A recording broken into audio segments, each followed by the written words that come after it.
Okay, we are recording. So if you want to look back at this event later on, it will be posted as always on our YouTube and Facebook page after it's concluded. My name is Allison Brazelton, and I'm a therapist here at Turning Point. I want to welcome everybody and thank you for joining us today.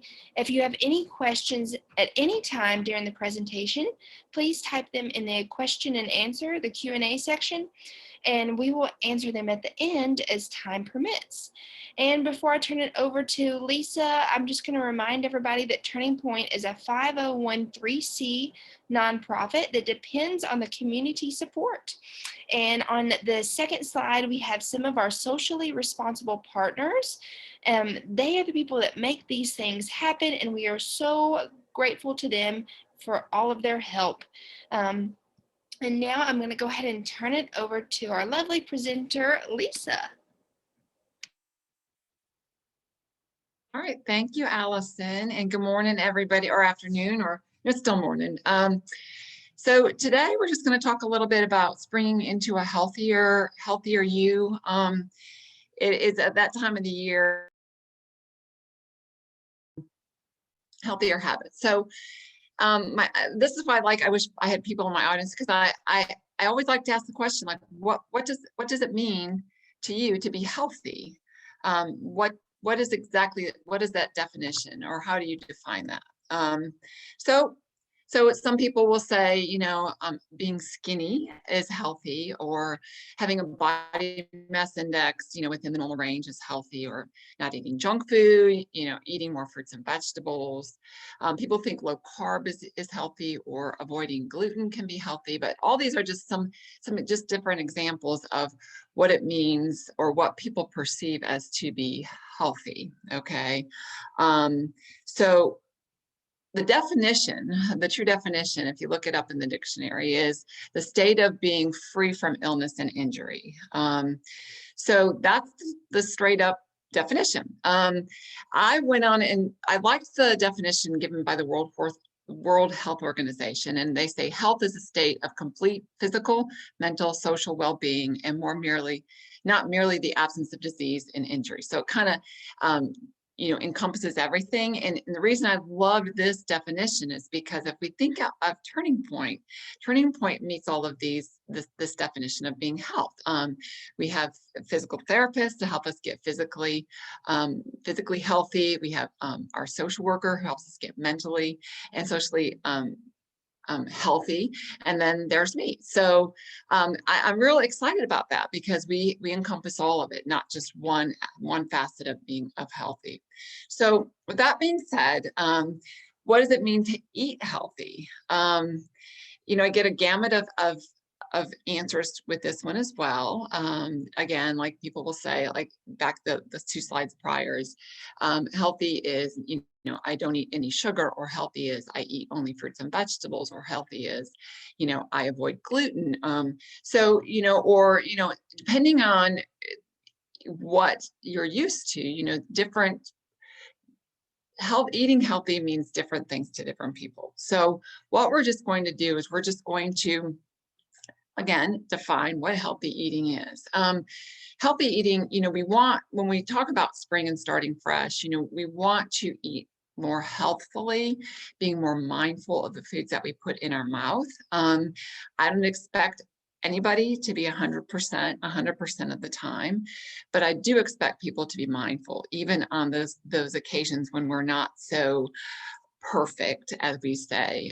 So mindfulness is really the key, but let's define, eating healthy. Okay, so 3 definitions. I thought these were all, you can look it up and you can find 100 different definitions, but healthy eating is a pattern of eating that contributes to the best possible health through relationship with food and diverse, balanced food choices that meet a person's needs for their nutrient and energy.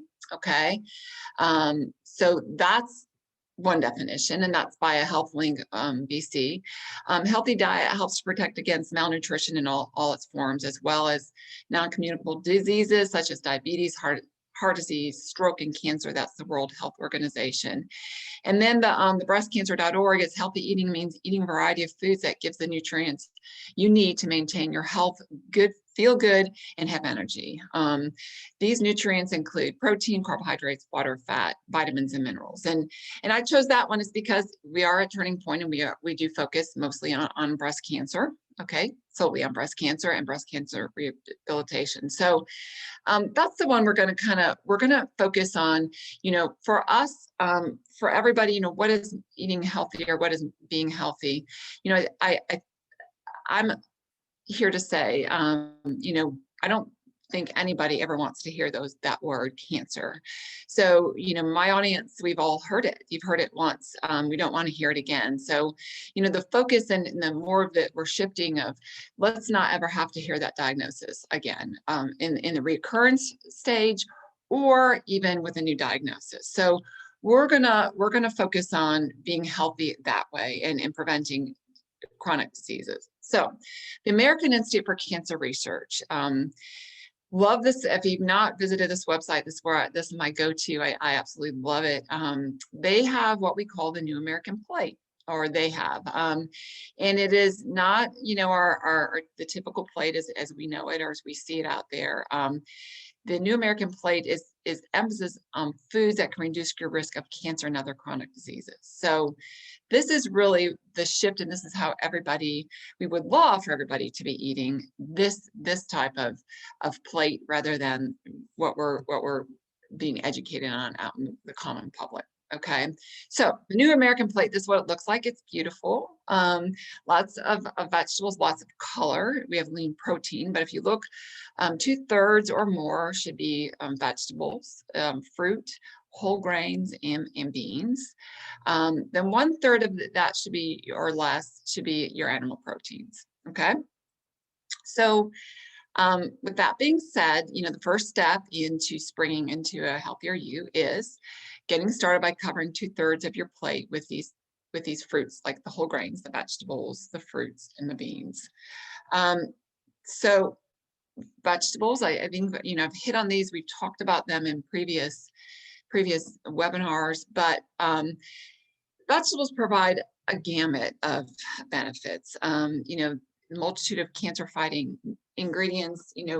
Vegetables are high in fiber, they're high in vitamins, minerals, but they're also, well, fruits and or vegetables are also high in what we call compounds called phytochemicals. That's what gives each fruit and vegetable its color.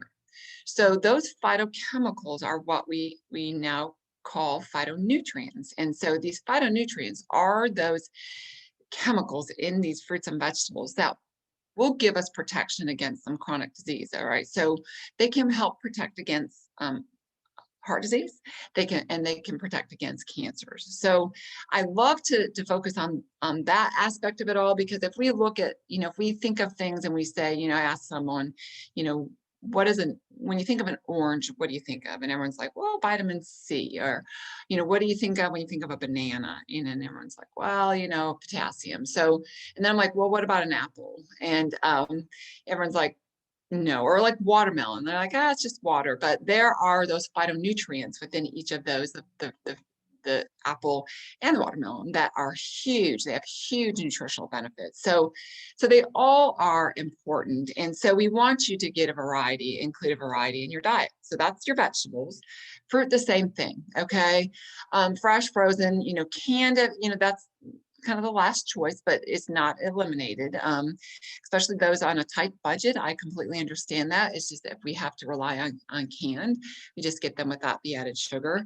But any form of that, we are coming, this is spring, summer, we're going to get all our fresh fruits and vegetables. It's an exciting time. And so, but during the winter months when we don't have that available, having frozen or even relying on a canned fruit is perfectly fine. I generally recommend avoiding fruit juices. Fruit juices are concentrated in calories, but fruit juices also eliminate all the fiber, so a half of a cup of orange juice is the equivalent of one orange.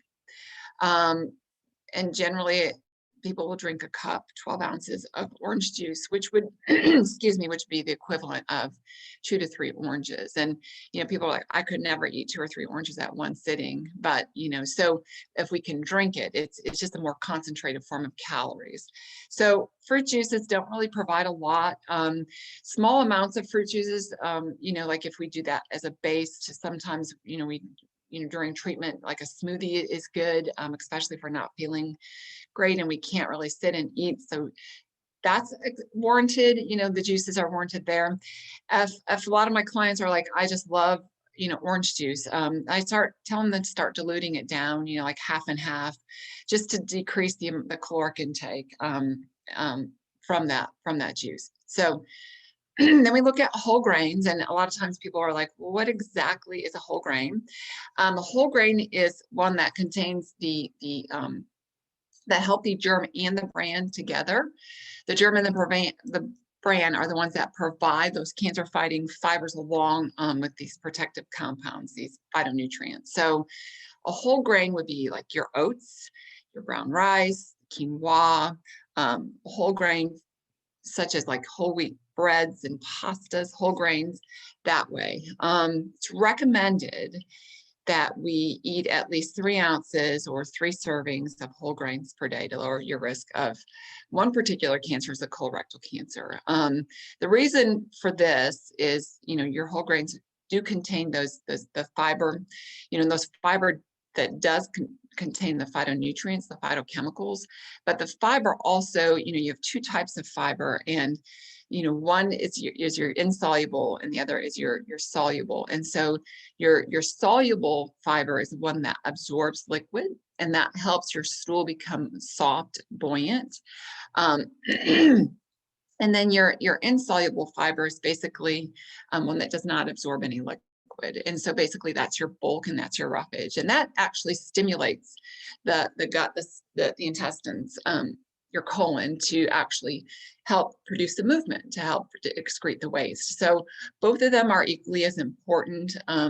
So these whole grains, though they are not not considered whole fiber, the whole grains do provide a lot of fiber. Okay, so whole grain foods, whole wheat, will provide you with extra fiber.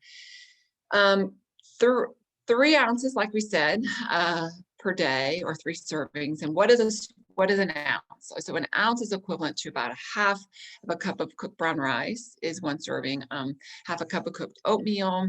We have a half a cup of like whole grain pasta, or a regular slice of that whole grain bread.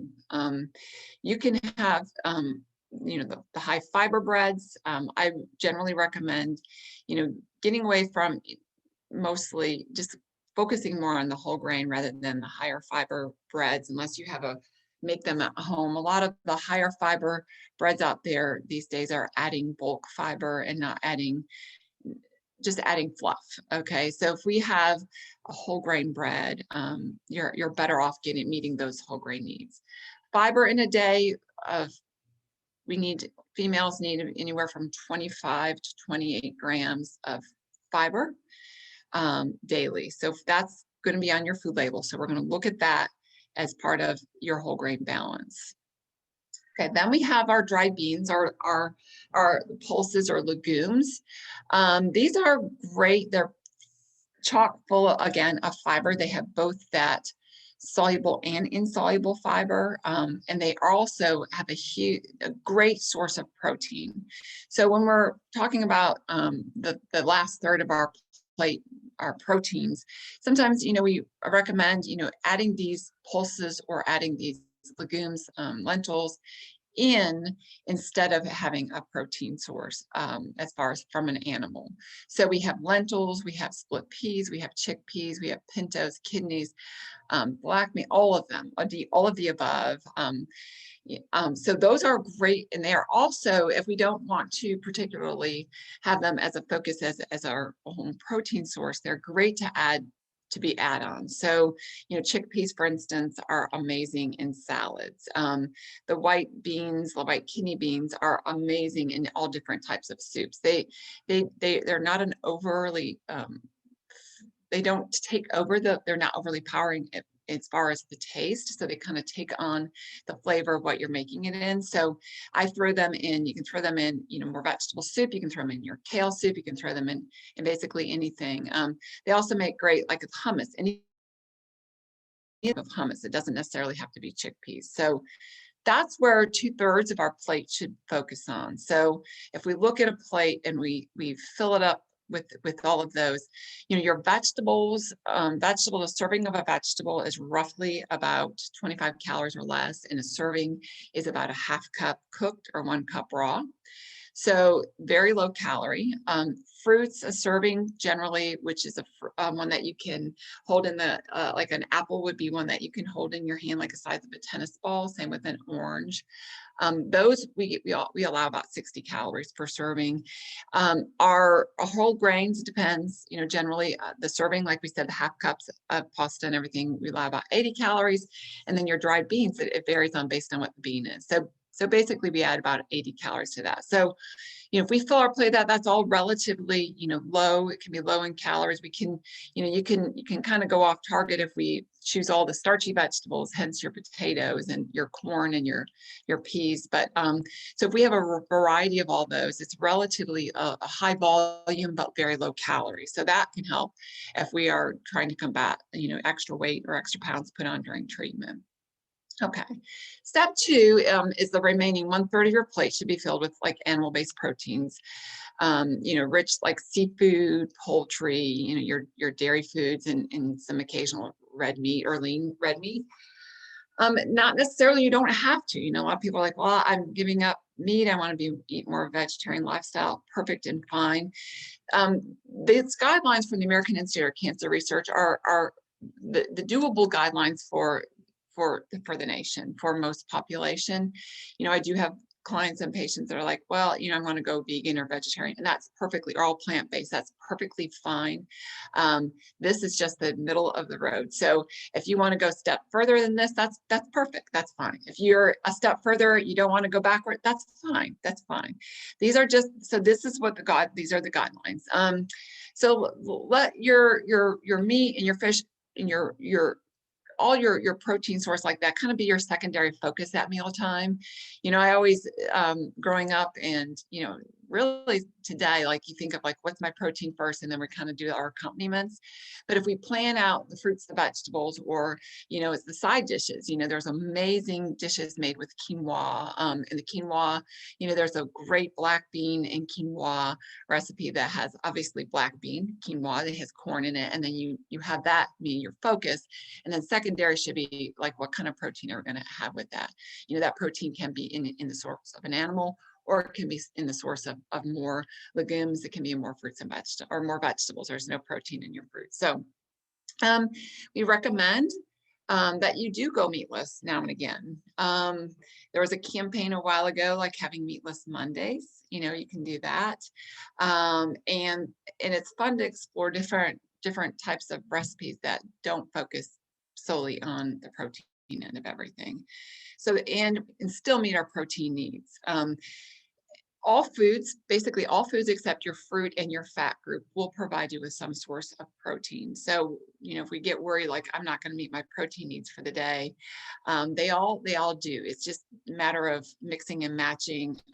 Back in the day, we used to say that you'd have to have a complete protein by mixing, if you had non-meat items, you'd have to mix like beans and rice, because each of them have a little bit of protein. They have a different amino acid profile. So by combining those two, you would have all the 9 essential amino acids. And that's what we're really focusing on, is making sure you get all those amino acids. So back in the day, we used to say you had to mix them at the same time at mealtime. Now it's just getting variety all day long. So if you like black beans with lunch and you like rice with dinner, it's okay. You're still going to get all those essential amino acids. So red meat consumption, and red meat, as defined, a red meat is basically, I say anything that doesn't cluck or swim. So red meat is your beef, it's pork, lamb, venison, veal. Red meat consumption, no matter any of those, should be less than 18 ounces cooked per week. That's what the guidelines are from the American Institute for Cancer Research. I get a lot of people are saying, well, I thought pork was the other white meat. which it's not. That's just great campaigning, great marketing skill. But so that should be it, kept down to 18 ounces per week. So if you think about it, if we do 3 ounces of red meat, every day, if we like that, by the day of day 6, that's 18 ounces. So that means there you have your meatless Monday. So watching that red meat consumption is huge. And we really want you to avoid the processed meats. And the processed meats are your cold cuts, are your sausages, are your bacon, and things like that. Those are things that we want you to mostly avoid. Okay, we don't give a guideline for that. If we have 0, you'd be better off with 0. But we just say, just be very mindful if we are going to focus on those. Or if we have a high focus on those now, is just how can we flip that and eat more of, if we're used to running up to the deli and getting, boar's head turkey, that's processed. And even if it says that it's nitrate free, we still have to be very mindful of that. Those meats do not have the nitrates added to them as per se the sodium nitrate, but those meats have some form of nitrate in them, and generally it would be in the form of celery concentrate or celery extract, or there are vegetables that have nitrates in them naturally, so they're just forming a concentrate and putting them in the meat. Those nitrates preserve that meat, make it look prettier in the packaging. So if it says there, I talked to a man in the meat industry, and he said if there were no nitrates in food, in the meats, it would be awful, disgusting to look at. So they are there. They might not be in the form of the sodium nitrate that might be on the label, but they are there. So look for different words of like any beet extract or beet concentrate or celery, and that it is there. So avoiding those, because those nitrates do conform to nitrites, and those are the things that can be damaging to the colon and increase your chance of colon cancer. Okay, so step 3 is getting out there and getting moving. The American Institute for Cancer Research recommends that we be physically active for 150 minutes a week, and that can help reduce your risk of recurrence and any diagnosis of cancer. So what I always like when I say that 150 minutes, I know people are like, physical activity. So there's a difference between physical activity, being physically active, and what exercise is. So let's define those. So physical activity includes anything, any kind of movement. You don't have to run a marathon to get the benefits. Research shows that even like including walking can protect against weight gain and obesity. And that's really what one of the main reason is, that we want to decrease our chance of any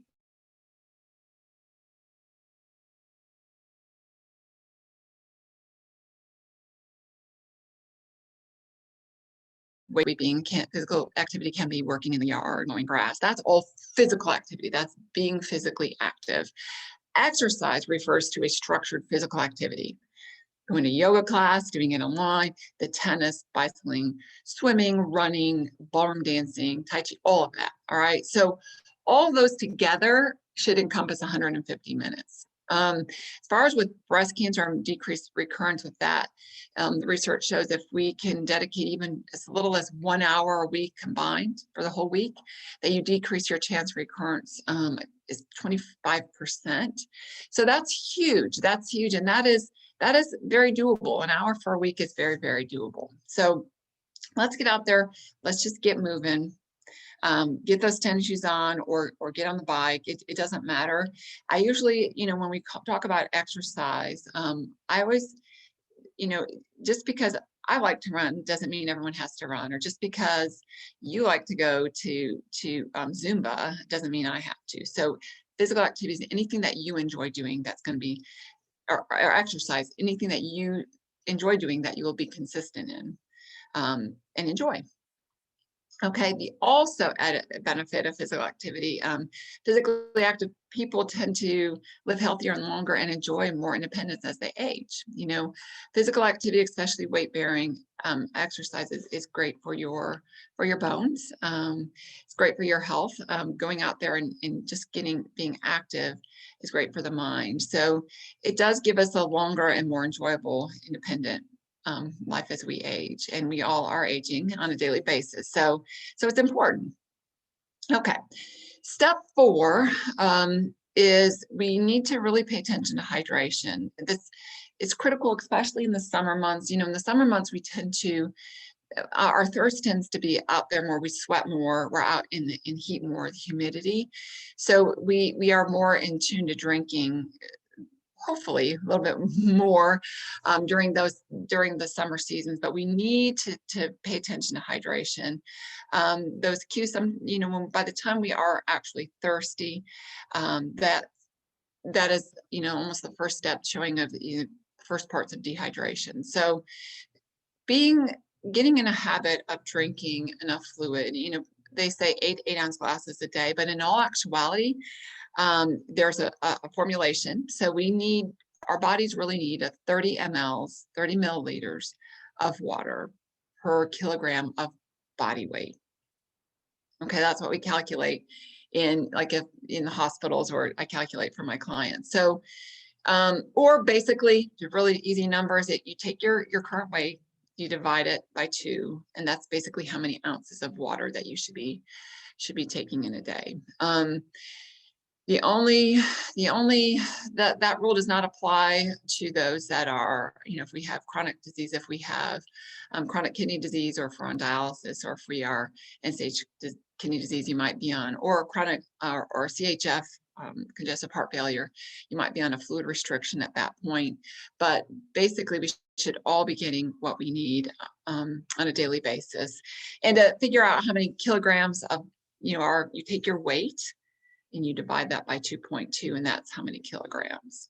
Okay, that's how many kilograms you are. So hydrate, we generally, all things that will fit into that hydration or that fluid, because basically it's fluid, water obviously, but anything, I always say anything that's non-calorie, non-caffeine, and really I'm not fond of the carbonation. So anything that doesn't have a calorie or too many calories, no carbonation, and no caffeine. Caffeine is more of a diuretic, so that can actually dehydrate you a little bit if you're not careful. So when we talk about, I always get people like, well, what about like coffee? Anything that has caffeine in it, we generally have to drink 1.5 times the amount. So if you say, for instance, one cup of coffee, or let's do it this way, 12 ounces of coffee, which is a large amount of coffee, is equal to 8 ounces of fluid. So that extra 4 ounces is we take that for the diuretic end. So it's 1.5 times anything that, that has caffeine, it's 1.5 times that amount. So, if it's iced tea that you're drinking, you would have to drink 12 ounces of iced tea to equal 8 ounces of fluid or hydration.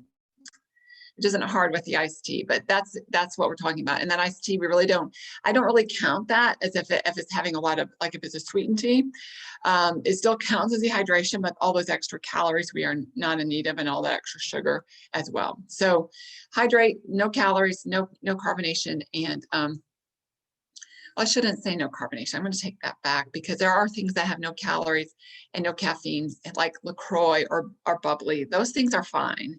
I was just talking in the sense of like your diet sodas, basically. I don't count those in this budget. Sodas, period. Okay. All right, step 5. This is a big one. This is, spring is sprung, and we are getting ready to have all these family gatherings and all these cookouts. And so the safe grilling is huge thing that we need to really pay attention to. The charring of the meat. So grilling meats and fish on these really high intense flames and heats can form potential carcinogens. And the PAHs, which is the polycystic aromatic hydrocarbons, are present in those flames. And the flames can stick to the surface of the meat. Okay, so we put the meat on, that intense heat comes up, from those grilled, and it can stick to the meat. So this example, this steak here is a perfect example of that. And that's what we always love to look for, are those char marks, okay? And then we have the hydroxylic amines, which is it forms in the meat when the protein reacts to that intense heat of the grill. Okay, so we have two things, the PAHs and the HCAs, okay?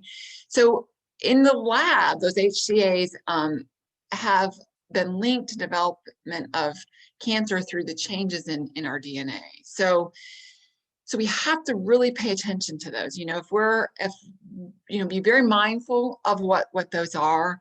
I know back in the day, I remember when I was little, I mean, we didn't talk about this kind of stuff. And I just remember, you know, I loved stuff like those char marks on my steaks. Or back in the day when my mom used to feed us hot dogs, and I would love mine burnt. And unacceptable in the cancer realm of everything. So let's pay attention to that when we're grilling. So what are the steps that we can do just to be safer? One, you can marinate. Marinating, the studies show that if you're marinating your meat before you grill them, that decreases that formulation of those HCAs. Okay, so perfect. Many recipes out there with a lot of marinades. Be careful of marinades, obviously, that, you know, with sugars in them. You know, sugar, we don't want to have excess sugar in our diets, but that sugar can flame up. That's the thing that will add to the charring. So let's be real careful with what we put it in, what we marinate in. A lot of times, if we want to pre-cook those larger cuts of meat, you can reduce the time that the meat is exposed to those flames. Okay, so we can cook it basically in the oven, your microwave, cook it inside. And at the very end, if we want the flavor of the grill, just put it on the grill for a tiny little bit. We don't want to put our meat directly on that flame. So we either, you know, when you're grilling, I'm not the grilling expert, but if you are charcoal grilling or grilling that way, you know, we will put the charcoals around the parameter of the grill and put the meat in the center, or vice versa. It depends on what type of meat that you're making. So we don't want to over that intense heat. And so we want to go, when we're grilling, we want to do it the leaner the cut of meat, the better. Okay, just for the fact that the fat, if you have a fattier cut of meat, that fat will flare up those flames. I mean, I remember doing that when I was younger, with the hamburgers, pushing them down, the fat would drip out and those flames would come up. And so that's what we want to watch out for. So go leaner. If you do leaner cuts of meat, you want to flip those frequently. I know they say not to flip your meat, the burgers especially, they'll dry out, but basically that's what we're wanting to do. We're wanting to get most of that fat out of there. And then we want you can mix it up. You can take, cut smaller portions, if you cut your meat in smaller portions, it will take less cooking time on the grill. So that's one way. You can take the meat and you can add vegetables to it. Another way to decrease, too much exposure. And you can go all totally green. Grilling vegetables or fruit does not produce any HCAs. So adding veggies and cutting down on the amount of meat is a perfect way. You can do most of our cooking of our vegetables outside, cook most of the meat almost to the very end inside, and then throw it on the grill at the end, just to get that flavor if we're wanting that flavor of the outside grill. Okay, so that's the 5 steps of just safer grilling. A lot of people, and that goes to somebody had asked me as well, as if that is the same as like if we are broiling in the house instead of outside. It's the same. That high intense heat will produce those HCAs in the meat, the reaction.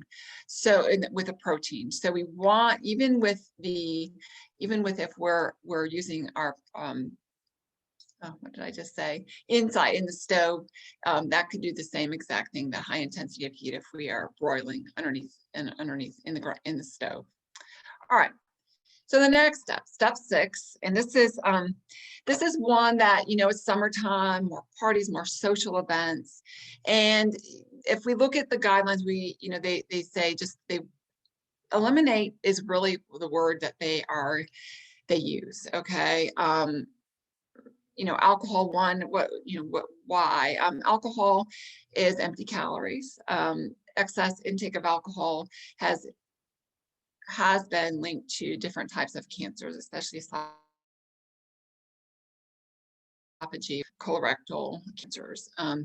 Depending on, what the guidelines are, truthfully, is if we can eliminate. Now, we're all human. If we all like to have a drink now and again, again, these are the guidelines, for cancer prevention. It says we don't want you to drink alcohol at all.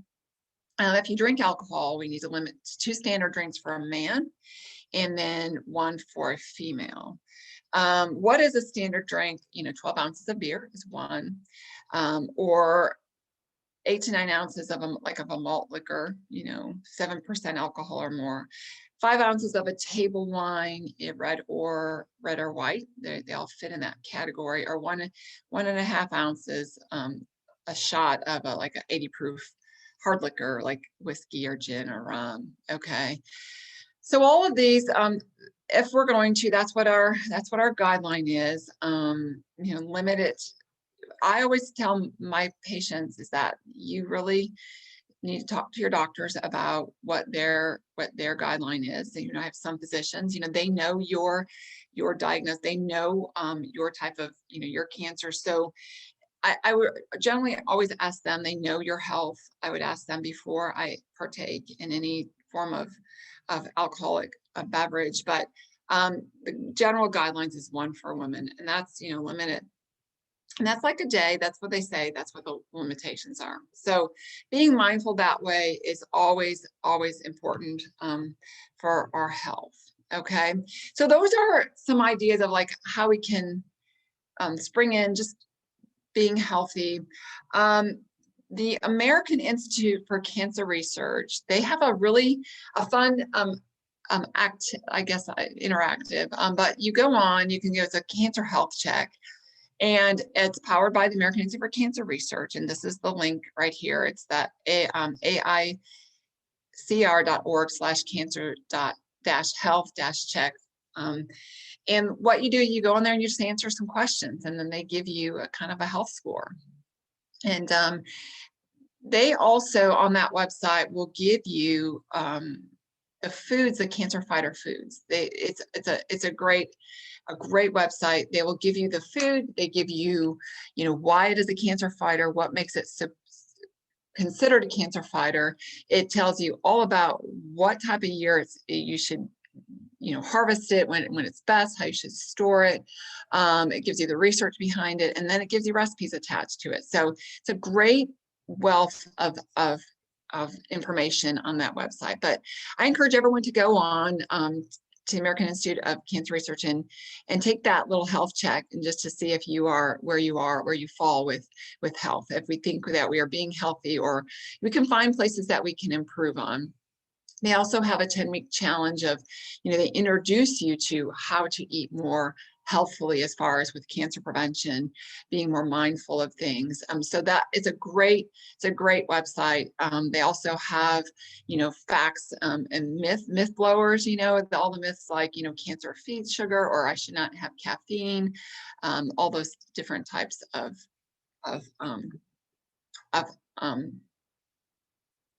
tidbits of information. Okay. So that really, I'm talking a little fast, but that basically is how we spring into a healthier you. Okay. If we look at this plate, this one you'll see on the American Institute for Cancer Research. I love this one because it just shows a variety of everything on this plate. If we look, we have our lean chicken, we have chickpeas, or our legumes, those are all in that group. We have a variety, a plethora of color on this plate. If you look at it, there's purple in the cabbage, there's green from the broccoli. We have a starchy vegetable. I believe that is more of like diced sweet potatoes. We have healthy fats in the form of avocado and the chia seeds. We can talk about those as well. Those are ways to add more omega-3 fatty acids. So, if we're going to go meatless or eliminate that, we as a nation are deficient in the amount of omega-3s that we take in. So getting things, if we're doing our fattier fish, that could be our lean protein on that plate. Or we can do things like, chia seeds or flax seeds or walnuts have omega-3s. If we're going to choose red meat, let's choose red meat that is more, oh my gosh, I'm losing more, oh my gosh, just lost it. Just lost the word. I'll come to it. But more grass-fed. There we go. Our grass-fed beef, just because the grass-fed beef are actually higher in your omega-3 fatty acids, which, if we're going to have that beef, we're going to have that 12 ounces, we're going to do that. That's a good way to add a benefit from doing that, to having that red meat. Okay. Then other things on here that are, they've got the brown rice, which that counts as your whole grain.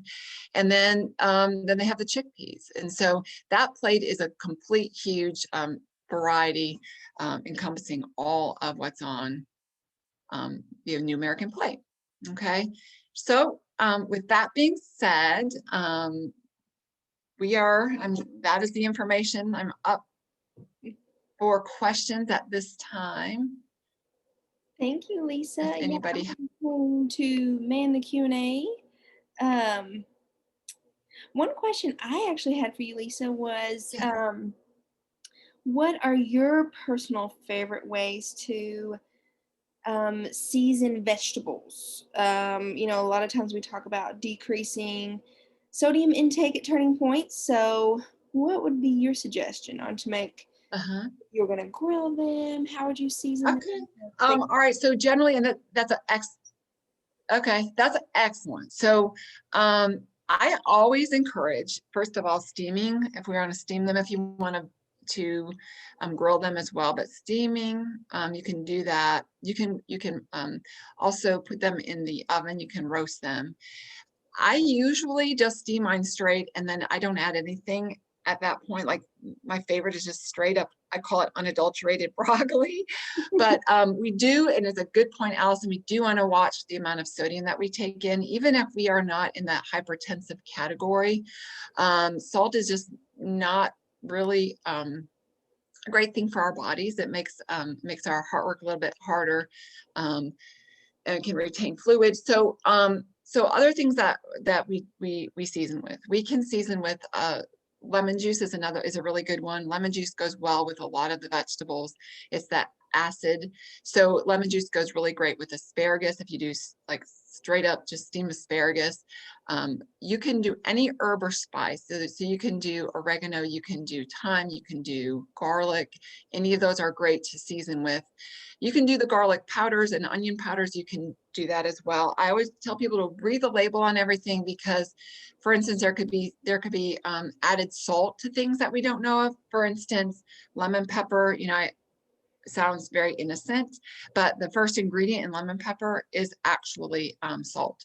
So we have to read those labels, and especially if there's things like, if it would be a vegetable seasoning, just read it. Mrs. Dash, Papa Dash, all those dashes out there, those are a great way to season the vegetables. A little bit, if we wanted to do a little bit of pepper, roasting vegetables with a little bit of olive oil, and sometimes I'll put on a little bit of paprika and a little bit of cayenne pepper, and that will add a lot of flavor if we're wanting the extra flavor. But those are the things that you can try. Garlic, the powders and everything are perfect and fine to do that. Onion powders, if you want. Great, thank you. So we'll wait for a few more questions. I don't see any more yet. Whenever you were talking about grilling, we are planning on grilling this weekend. So, and we yes, time. I was like, wow, I really need to do. Well, just watch it. That's all. That's all. I never even thought about that, though. Honestly. Yeah. No, I never did until I was an adult. But when I was a child, I just think about all this stuff. I think about all the stuff now that I used to do when I was younger. Or, like, whoo. Just changing a lot of things. Just being, and it's actually just being more mindful. Right. Being more mindful. Okay. Alrighty. So I don't see any questions. Okay, excellent. Um, and if anyone thinks of questions later on, you can always email them at step. Oh, we do have. Oh, wait, there's a question. Yeah. Can you see that, Lisa? No, I can't see the question. Oh, hold on. I can look. I can read it. It's Is okay. it okay to use? Okay, so that is that. If I know what that is, I think I know what that is. So it's a, yeah, it's still all right. So it's that high intense heat. It doesn't necessarily have to be that flame, but if the grill is ultra hot and it sears the meat, it can do that same thing, the same idea. If that answers your question. Grill pan, to use the grill pan on this, same concept, same idea, though you just don't have a flame. But what those grill pans are for the inside, we're still looking for that char, and that char is the thing that we're not, not wanting a lot of on those proteins. Hope that answers that question. So you're saying anything with an intense heat like that is. Yeah, the intense heat. Okay. Okay. I don't have one, but our air fryer, well, or Instapot, I think I'm thinking of. Does that use sort of like that intense heat? No, it does. I don't have one. I don't know how those work. It doesn't char the meat. I don't think so. It doesn't. Okay. Yeah. So that's what you need to look The, for. The char. Yeah, the ultra intense heat. And we think of it mostly in grilling is because you put that meat on the grill and then the flame, but it is, the flame. All right, so the charring itself but the flame intensifies the charring, and it intensifies that formation of those carcinogenic chemicals in the protein. Okay. Because the flame that sticks to the meat and then it intensifies. So anytime that it's the charring itself can add. If we look back at that slide. Oops.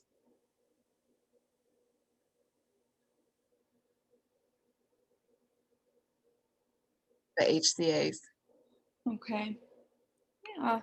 Susan has another question too. She said, is using a cast iron skillet or cast iron pan okay? Okay, that's a really excellent question. I love cast iron for different reasons, but I'm going to say yes to that. Is the same type of a reaction like ultra. If anytime that we're charring that or developing that outside crust, it's not as intense or as profound indoors without the flame, but it still is there. The protein still reacts to that intense heat. So, but the reason I like cast iron is because in all actuality, we do absorb some of the iron from that cast iron. So it is a good thing to have, especially for those that are iron poor. Wow, I never knew that. Helps. Yeah. They're great. And they last forever and ever and ever and ever. Yes. Yeah, the older the cast iron, the better off it is. It's more seasoned. Except I have to figure out a way to clean it. So my husband and I don't fight over that anymore. Oh, well, you're not supposed to. No soap. Well, I guess I have to get things not to stick to it. Okay, that's out of my realm. Okay. You just put it like I just put. I mean, like how, and I could be. I'm not a professional on this, but this is how I do mine. I have it. I'll rinse it out. I'll wash it out. I don't use soap, but then after it's done, then I coat it with some oil. Okay. And that's how I store it, and so it doesn't dry out. That's how I store it. And then when I cook in it, I'll use a little bit of canola or olive oil. Depends on what yeah. Okay. I don't know if that's helpful. If that's the right or wrong way, I'm not sure. We have another question. Okay. This is from Laura. Is high heat cooking okay for vegetables, or is steaming the recommended way of cooking? Laura, that's an excellent question. And high heat is fine for your vegetables. So like throwing them on the grill is perfect and fine. that's perfect and fine. Steaming is fine, or like I said, if you wanted to roast them in the oven, there's many different ways that you can throw them in the oven and roast them, but a little bit of olive oil on them. You can do some pepper. And you can talk about like the different things that we talked about, like you can throw on cayenne, you can throw on, I mean, if you're very mindful of how much salt that you use, you can throw on a little bit of that. And then roast them. Sometimes it's 350 for a longer period of time, or actually it could be like 400, 425 for a shorter period. It all depends on how crunchy you want your vegetable. If it's a lower heat and the longer, then the vegetable will be more cooked throughout. But if it's a higher heat in a shorter period of time, it's just going to like kind of char the outside, and the inside will be really crunchy, more crunchy. But it's perfect and fine to do that to any of your vegetables and/or fruit if you want to do it that way. Great question. Yeah, those excellent questions. All right. We will go ahead, maybe wait just a few more minutes. Okay, sure. A couple more seconds. Sure. Make sure we have no other questions. Yeah. I mean, if anyone has any kind of recipe they want to share. Yes, please do. Should have a recipe swap. That should be one thing that's a recipe. We should have a recipe swap. Yes, I think we did that one year before I came, is what I've heard. A recipe? On the holidays, yeah. Yep. That would be cool. That would be right, friends. Well, I just want to thank everybody. Oh, wait. Laura has another question. Okay, Laura. Thanks, Laura. It says, I have actually heard that rice contains what is that word, Lisa? Wait. I just don't want to pronounce it wrong. Where are we? It's in the Q&A. At the very bottom. Arsenic. Oh, arsenic. Okay, I thought that's wrong.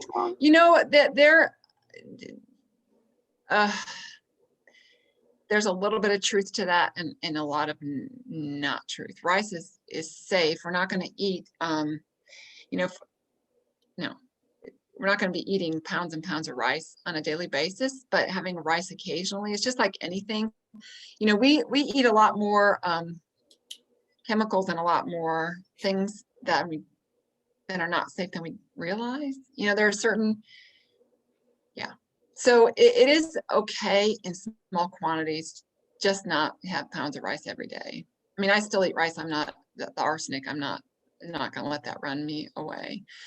Brown rice obviously it has more health benefits than white rice, but I have both in my cabinet, both white and brown, because different recipes warrant different things. It's just being mindful of how much that you consume. And if you're afraid of it, then eliminate it. You can substitute other things in for that. Different grains like oh my gosh, kamut. Oh my gosh, I'm drawing a total blank. Quinoa, well, that's more, I tell people to use quinoa for couscous, but I'm drawing a complete and total blank of the other grains, the other, I'm drawing a complete blank. Let me think about it, Laura, and I'll give you the answer to that one. Do we have another one? Yeah. Farro, yes, that's the one. Thank you, Laura. I couldn't spit it out. Farro is fantastic. We're having trouble talking. I'm like, Farro is fabulous. Yes, you can absolutely substitute that in. Perfect idea. You don't have to have the rice. But if you do, don't worry, don't panic if it's once in a while. The quantities in it are not going to be anything that are going to be detrimental. Right. Thanks for the answer. Questions and those answers, yes. Oh, well, thank you. We call that like a brain fart, I guess. I know, same here. Oh, well, thank you so much, everybody, for joining us today. Again, it will be posted on our Facebook and YouTube. You can always follow us on Twitter, Facebook, and Instagram to stay in the loop. Thank you, guys. Yes. And again, just want to say that Turning Point, it's committed to supporting the recovery of our breast cancer patients through survivorship education. And feel free to express your appreciation of this complimentary program through a donation at myturningpoint.org. and we have a PayPal account, so you can donate through that. I hope everybody has a great weekend. Thank you so much, Lisa. As always, it was so informative. We appreciate you doing this for us every month. And we will see you again next month. All right, you guys. Bye-bye. Thanks everyone for attending. Yes, thank you. Bye, Lisa. Bye-bye. Bye, everyone.